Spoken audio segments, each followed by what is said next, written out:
Everything else was just such a mess Mm. that if I could knock down this last pin, then that would be it. We would be done. I had quite what would be the opposite of a humble view? A very Arrogant. arrogant. That's the one. I had a very arrogant view of my understanding of the Bible. So I started studying the Bible, not to sort of try to understand it better, because I thought I already understood it.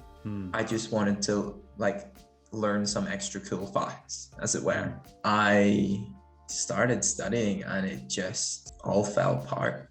That sort of I guess pride in how much I could understand, and I had based so much of my faith on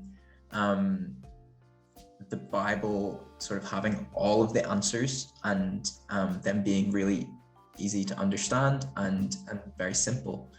And so having that as like a really firm foundation to then go and base everything else on. So then whenever in classes, I was just presented with so many problems and issues that I had never encountered before, never had to sort of factor into my understanding of the Bible. Then I just began to doubt one thing after the other, until I got to a stage where I don't actually know if I can believe that any of this is true. When I reached this point, it was sort of the Easter time of my first year, and I was like, don't know if I can believe any of this, but I cannot see any alternative to Jesus rising from the dead. I looked at it every single way.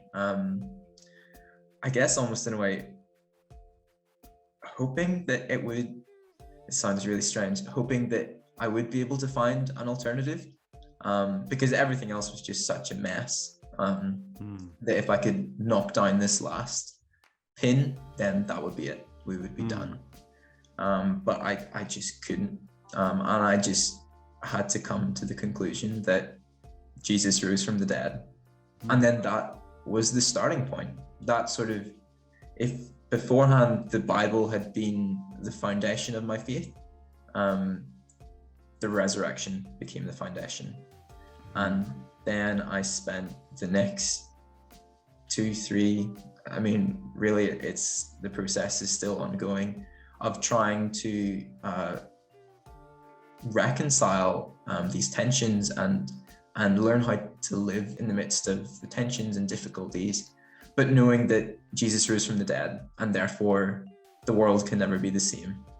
So yeah, well, I really resonate with that. Like the idea that I believe in the Bible because I believe in Jesus, not that I believe in Jesus only because I believe in the Bible, because that tension that you're describing, which I've definitely had, where it's like, I am struggling with how to trust the Bible, how to understand the Bible.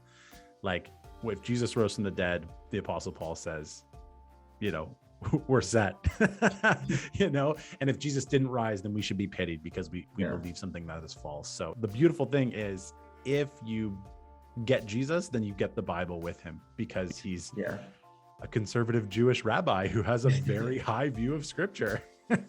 That was just a small clip from a conversation with my friend Jonny, who's getting a PhD in the Old Testament, studying stories of divine destruction. We have a full conversation about how to make sense of those stories and how to remove distortions that we bring to the Bible that keep us from understanding it. If you want to hear the whole conversation, click that video right there.